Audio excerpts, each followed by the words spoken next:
Grey's Anatomy is back tonight. We're going to be recapping 2 episodes, episodes 7 and 8, so come back and hang out with us. You're tuning into the destination for TV superfan discussion, AfterBuzz TV. And now, let the buzz begin. What's up, everybody? We are the Grey's Anatomy After Show. I am Kelly, and I'm hanging out with Shannon tonight. Unfortunately, Haley was unable to join us, but we are back in action. So sorry for missing last week. We totally are going to make it up to you with a 2-episode recap tonight.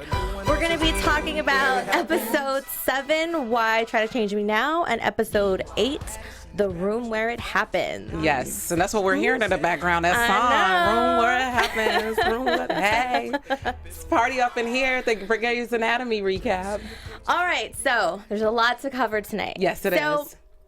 From episode 7, we have a brand new doctor in the house. Dr. Eliza Minnick. Ratchet. Comes in to shake things up. Yes, she is. In the hospital. What did you think about her? I thought she was just on her P's and Q's, you know, crossing the T's, dotting the I's. She just, you know, it was necessary. Yeah. Yeah. Well, I was reading a lot of comments, and you know, we had a little extra time this time to kind of go over what you guys were thinking, and a lot of people were really annoyed with her, especially with a lot of the comments about her potentially coming in as a replacement for Kellie. And I feel I liked her character coming in and doing what she did. She was super annoying, though, and she really did frustrate me, like just kind of like her technique. But it worked, and it kind of got them to step back for a second and actually do a lot of teaching where it's very easy to kind of get in your ways and, you know, stop. Easy to forget that they are teachers, and that's kind of like what was happening. And so, it was interesting watching the attendings like being like, you guys got to step back while we have this meeting. They look kind of nervous. I was like, you're shaking in your boots a little bit. They definitely were. Yeah, like, she cracked out the whip. She let them know. I mean, she came at them pretty tough, and it was fun to watch because it was very nerve-wracking and annoying and all of that. But I really did like what.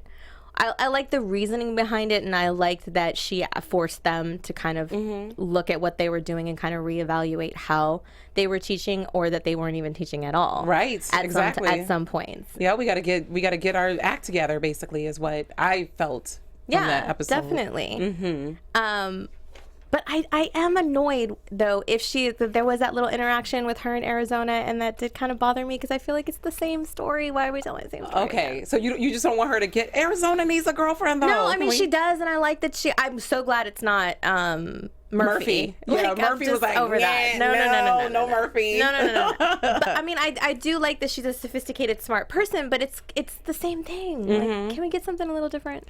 I understand. I feel like it's revisiting the same story. I don't know. What do you guys think? Okay. Well, I definitely can't wait to see what you guys think about it, but she definitely needs some love. No, she does. Well, she needs some more. She needs more air. We need to see more of her, too. Like, I feel like we're not seeing enough of her. Like, it's just like these little spurts here and there. I don't know. Do they not know what to do with kids. It's like Meredith's kids. It's like the kids in Arizona.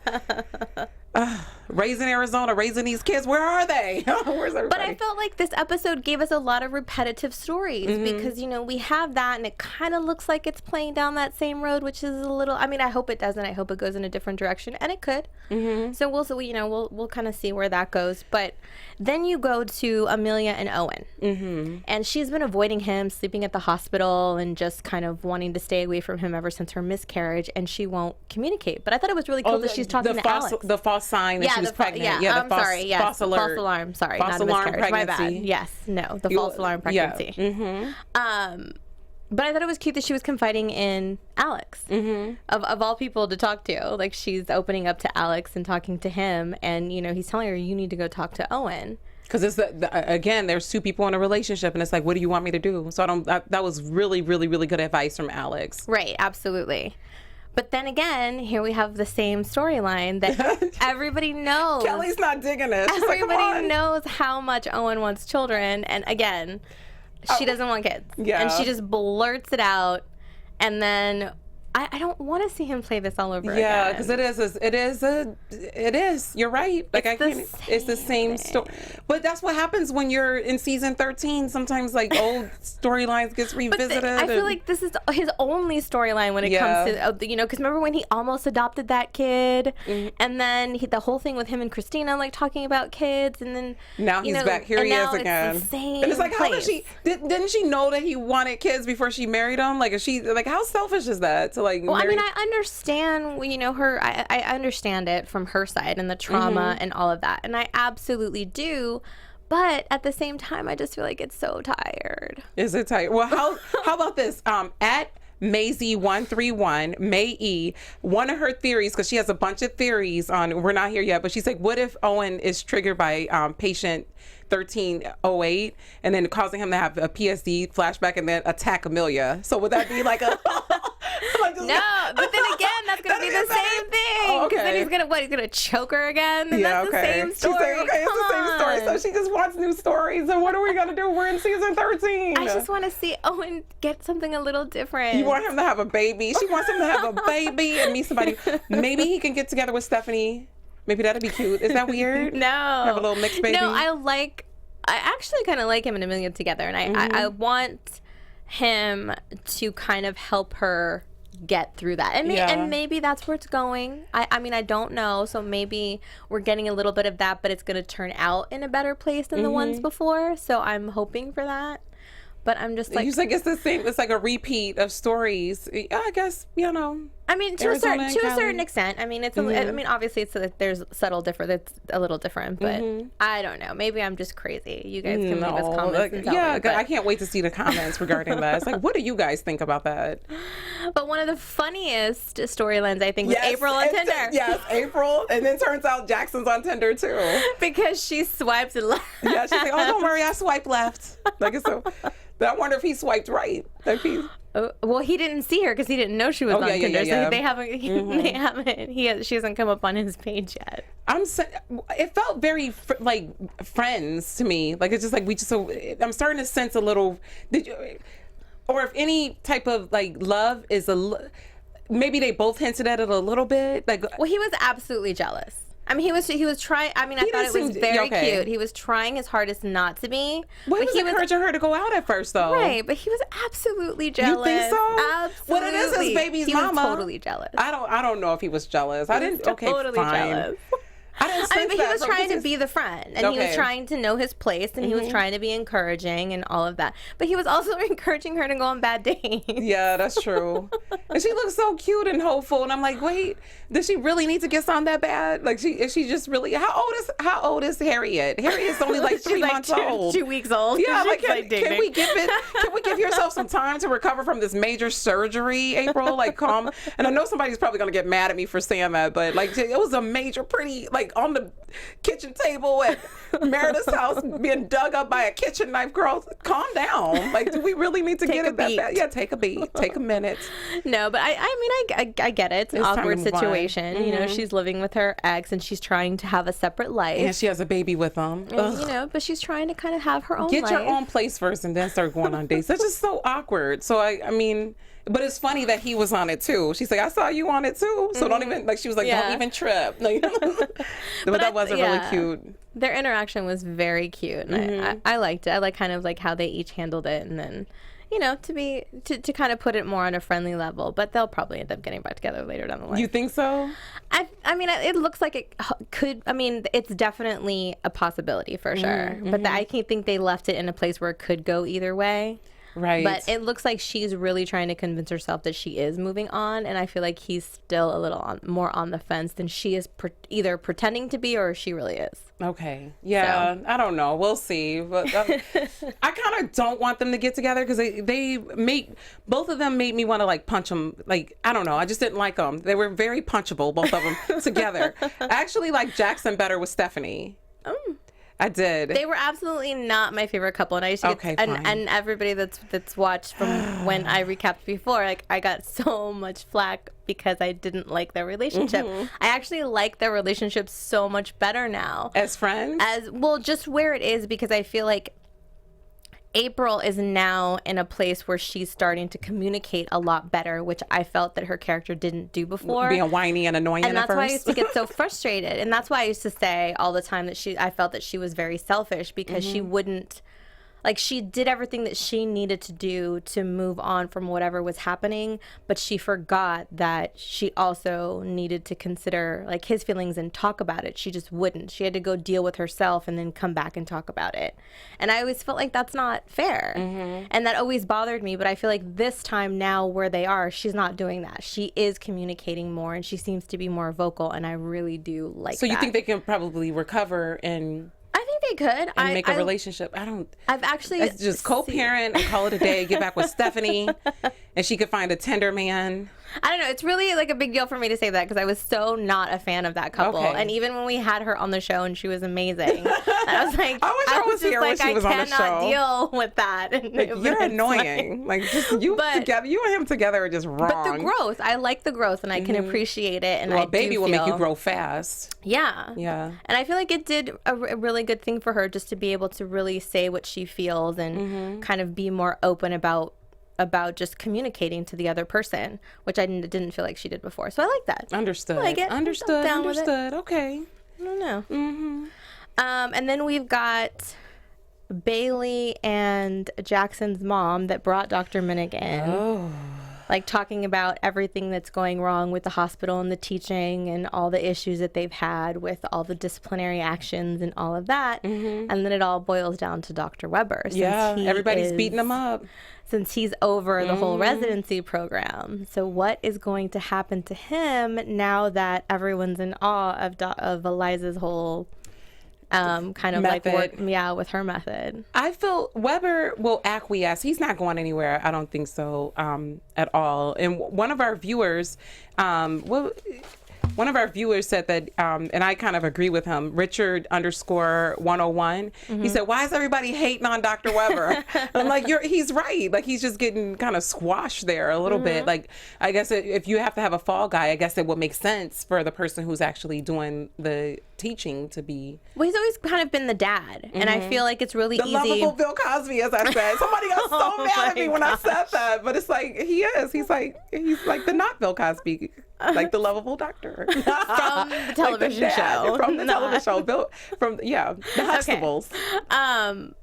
But I think it's really easy to kind of beat up on your parents. Yes, and that's true. I think because everyone kind of sees him that way, it's easy to kind of dismiss him and feel like he's kind of a step behind and not really take in what he's, Yeah, and we saw a little bit. I mean, I know we were kind of, bloody in the waters by saying this, but or muddy in the waters by saying this, but I saw a little bit of that in episode 8. Like, not to jump ahead, but like, right. I know we're gonna get to that in just a little while, but like him just getting trampled on by Gray. Right. Like he always stands his ground in such a graceful way. Yes, he's so as he did in this episode now. And the interesting thing to watch is going to be like he understood what her method was. He understood the reasoning for her being there, and he is willing to accept it and work with her, but she isn't. And her big stance was, if I come here, I work alone. Oh, yeah. So it's going to be very interesting to kind of see where that goes. Exactly. Can't see what happens. Ooh, stay tuned. I don't know. Stay tuned.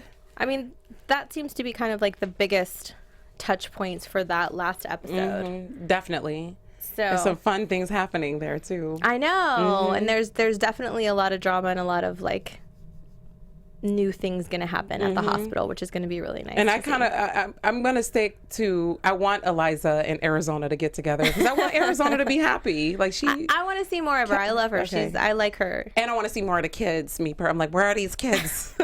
Where are the kids? I want to know that they're all right. Yeah, absolutely. So we here at AfterBuzz TV, we're so blessed to have to be able to have recaps on shows, and because of companies like NatureBox they're one of our sponsors. We're able to have this.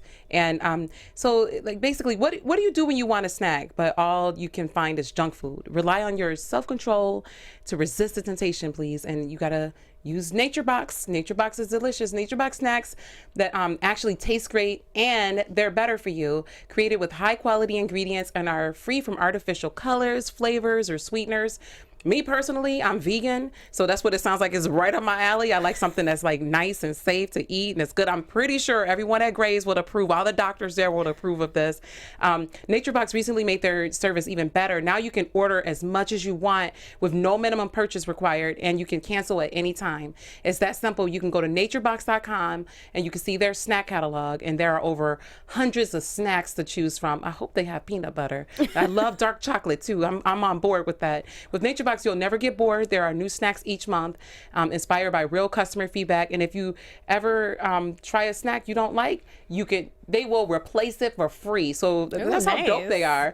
So for more information, you could just, and they're offering something to our fans. So you guys pay attention to this. NatureBox is offering 50% off your first order. That's nice. I'm ordering. That's when I get off of this. It's like when you go to naturebox.com/podcast, you can get that 50% off your first order. Again, naturebox.com/podcast. Boom. That's a pretty good deal. I'm in it. Nice. I am in it to win it. Thank you, NatureBox. Let's go into episode 8. Dum, dum, dum. And that's where that lovely song came from. I know. And oh my gosh, it was so emotional. It was so emotional. I was like, I'm going to cry right now. I was mostly touched by Weber's story. Really? Mm-hmm. Okay, so as you guys know, the entire episode was in the ER, and the main focus was Stephanie, Owen, Gray, and Weber. And it was a really interesting dynamic. And in the very beginning, they have this trauma patient that comes in. We find out that he didn't have any ID, so it's a John Doe, which touches a personal note in each and every one of them as the story kind of goes through. But he was in a bad car accident. They don't know if he's the victim or if it was his fault. They don't know. And they're just being at the very beginning very robotic about it. And he's in really, really bad shape. And everybody's tired. And Gray just has a really bad attitude. She needs to eat. That's what you need to do, girl. Whenever I'm feeling that feisty, I know it's time for me to eat. She Maybe is some just NatureBox upset. So it starts out with it's her, Owen, and Stephanie that are starting out with the surgery. And Dr. Weber comes in to assist. And he notices that they're just being very robotic. They're mannequins in there. They're just, doing it quick. And, it's just kind of like real tense. And everybody's tired. And they even offer Gray to go home. They're like, just go home. She's like, well, technically I was home, but then those kids. I'm like, oh, kids. We're talking about kids again. I'm going to stay on this kid thing until I see the kids more. Because they're adorable and we need to see the kids more. But anyway, she just said, and then I had to come back here because it's like by the time I fell asleep, it was time for me to be back at work. So it's not an issue if you guys not giving me enough time. It's just that I don't have time because I'm a full-time mom. Right. But we never see you with your kids. So there's a lot of personal things going on. So they're all tired. And then this major surgery comes in. So when Weber comes in, he wants them all to kind of take a beat and personalize this patient. Like, who is this patient? Let's give them a story.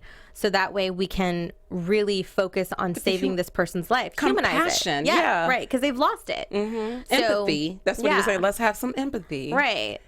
And each individual story, like he starts to make up the story and, who is this person? Let's give him a backstory. And everybody's annoyed and irritated. And poor Stephanie, she's trying to play the game and she's trying to take one for the team. And it's just like pulling teeth, like trying to get it going. And there's a lot of tension and there's a lot of fighting. But the really interesting thing, I think, from this episode was seeing each one of their personal, how they make it personal for themselves and how they kind of got through it. And it was really interesting to see. And, we see Weber's mother and we find out more about his backstory. Yes. Something that we hadn't seen much of before. Right.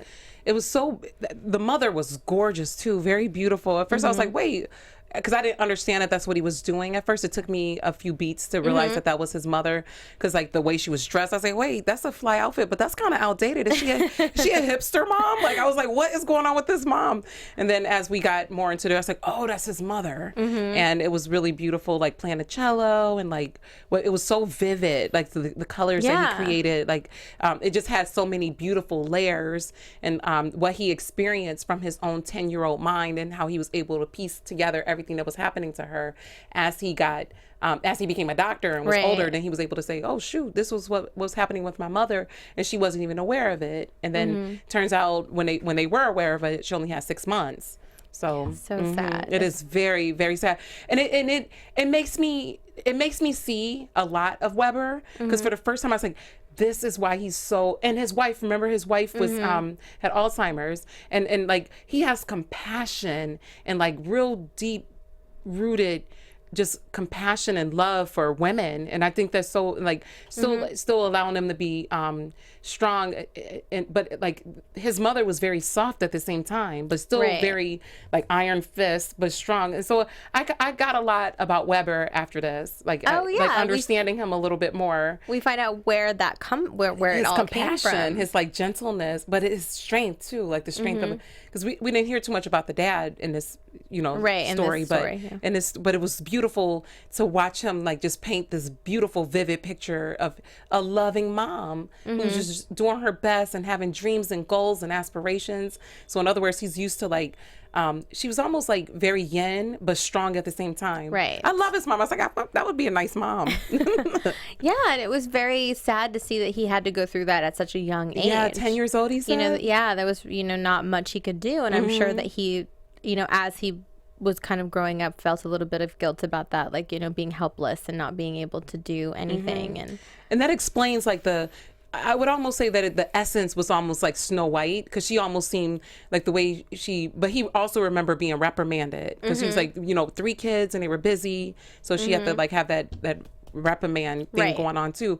But I still picture him like just like my mother was beautiful, and like almost like this Virgin Mary, like Snow White type thing. Anyway, that's what I captured from that. No, it was very nice, and he was fighting very hard through this whole experience for them to actually see this person as a person. Exactly. Have compassion, have empathy for our patients. Like, we don't know who he is. Like, what? And I love the changing of faces. It was very. Remember growing up and we saw that Michael Jackson, black or white, and the faces turned. I was like, wait, what just happened to the face?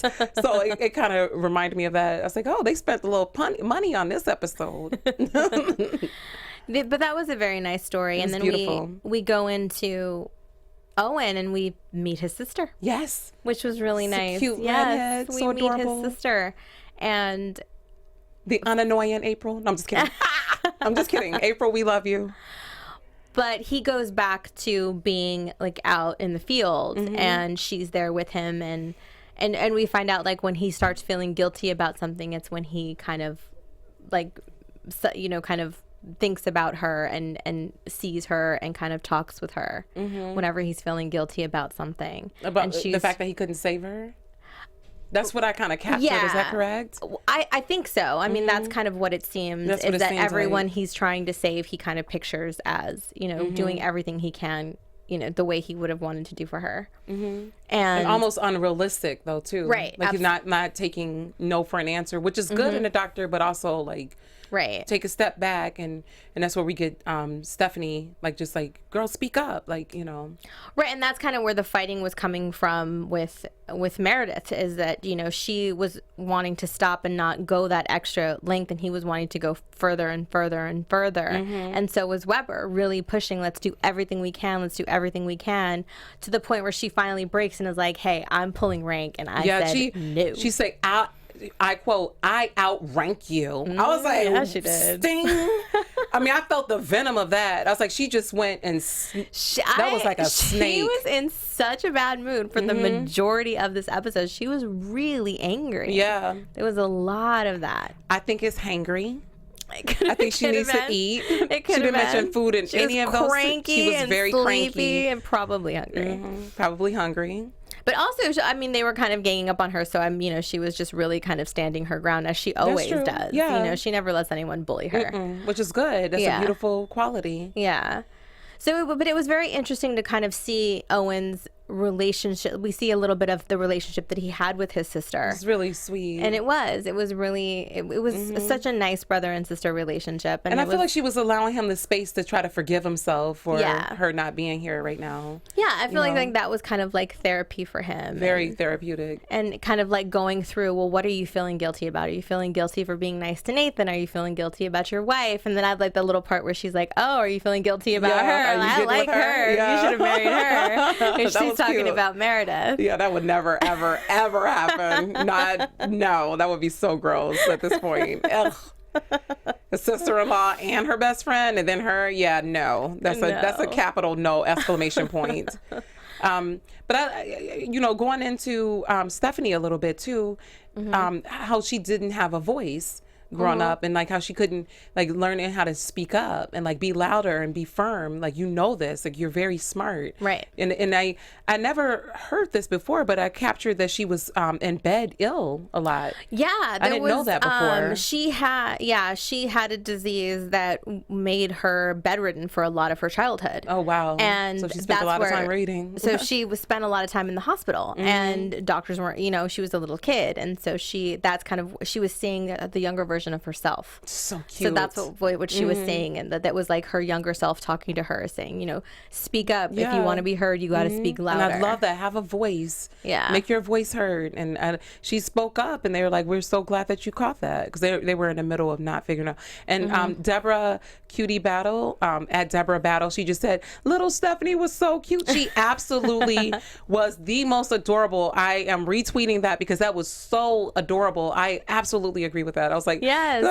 It's like she's like, speak up. And then she was like, with her big old doctor book and just like, no, it's right here. And then she couldn't pronounce some of the words. Kuwaiti. Like, it was cute. She said Kuwait. Like, it was too adorable. I know, but it makes you feel, it also kind of shows you that softer side of Stephanie that she doesn't really like to show. Yeah. And that's a lot of the reason why. I love that they added that element. She doesn't ever want to seem weak. And I think that if she kind of seems vulnerable to her, that's kind of being weak. And so we always see like such a, I don't want to say snotty, but sometimes it's kind of like that. Snarky, like it comes across that way sometimes. Like almost a little bitchy, but it's not really. It's not really. I think this episode teaches too that sometimes the power is, or just Grey's Anatomy, what I learned from the characters, the female characters, is that the power, in my opinion, lies within the yin. Like just being a little bit more yin, but still being able to make your point and still being graceful and beautiful. We saw that with Weber's mother, right? And we saw that with Stephanie having her voice, and like because she was being very confident and matter of fact, very graceful and gracious the way she told them, listen, this is the way. She knew she was right too, so she was just like, and they listened to her. They're like, why didn't you speak up before? Yeah. So she was able to gain a little bit more confidence in her ability to be able to express what it is that she needed to let them know. So and the good thing about it is that she got it from herself. Yeah, she knew it. She's already equipped. That's the thing about being able to speak your truth. Sometimes it's like being able to know that all the answers that you have is already within you. I think that's so beautiful. Anyway.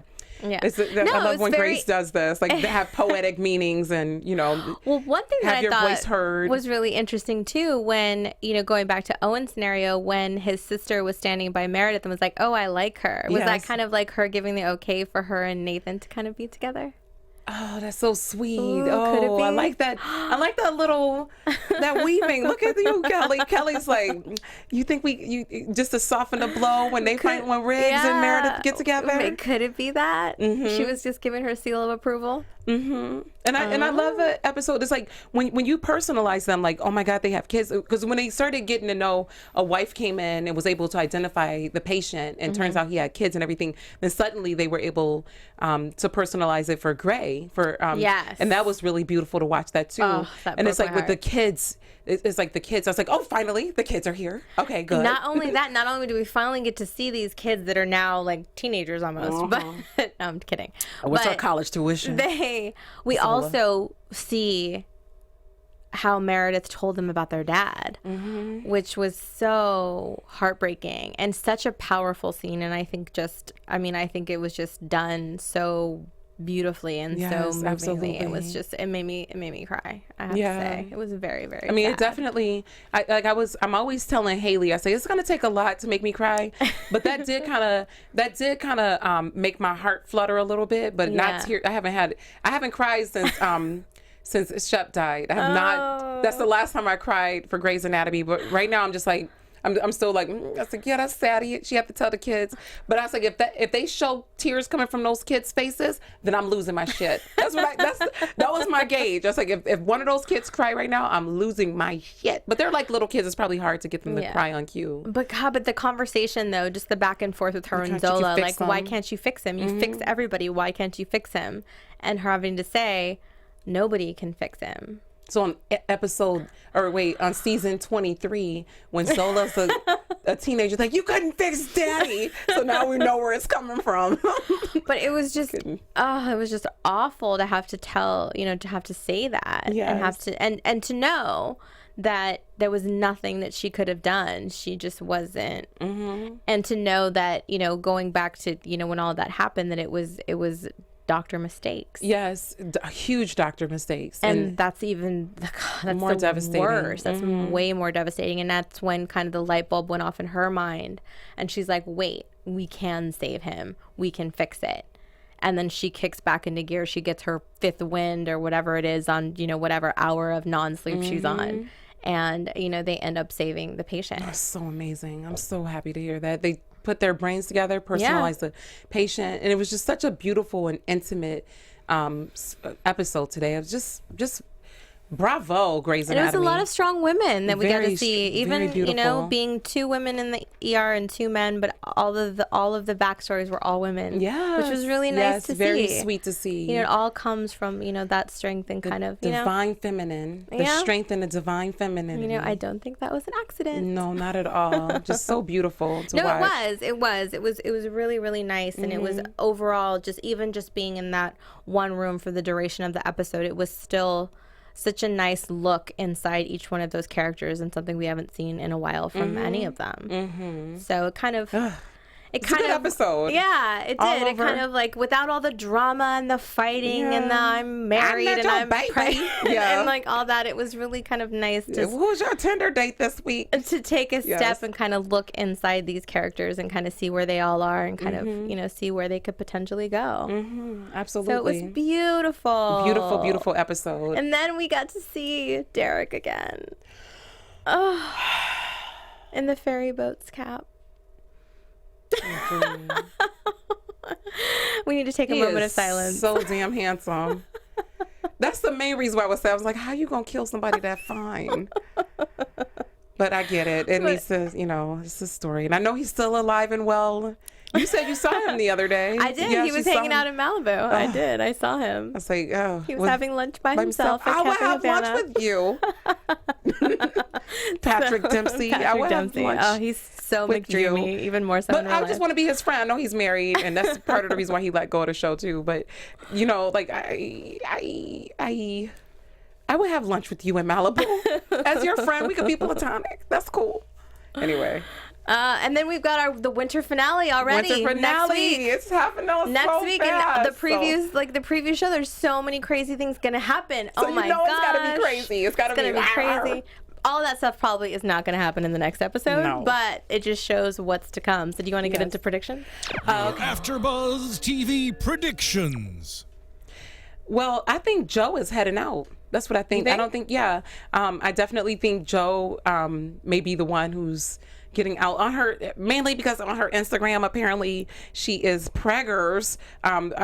She is, and her belly just popped. Her belly just popped. I don't think you're ready for that belly, but hopefully she is, because that baby is coming.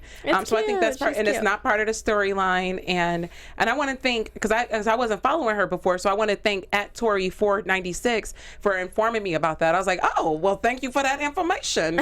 So I think that's what, and Alex is gonna. I think he will make it through this. I think the trial is going to happen. I think we're going to get through it.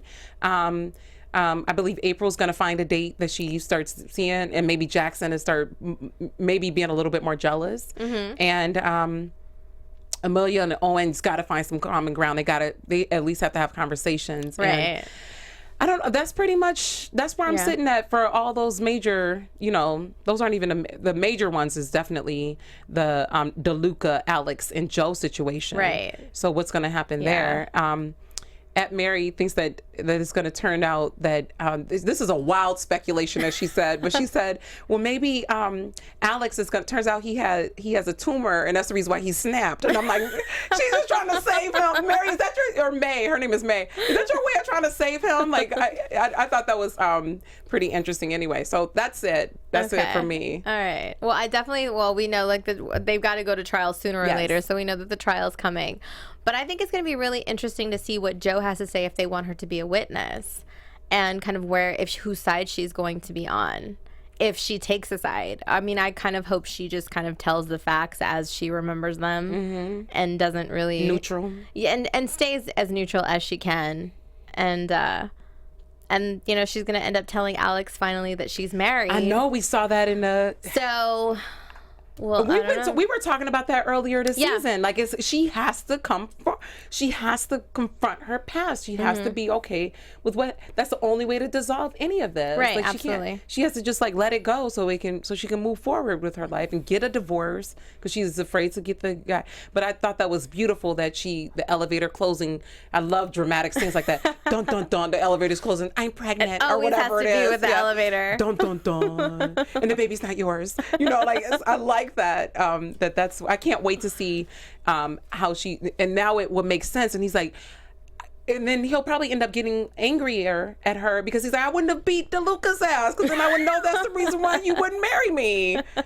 Anyway, I don't know, but I really hope the whole Amelia Owen thing goes in a different direction, and there's I just don't want to see the same thing. I don't want to see him play the same material. I don't want to see it go over the same thing. in Arizona. I mean, I'm not saying I don't want it. I just kind of want there to be something different. I just don't want it to. It just feels a little repetitive to me. But maybe it's not.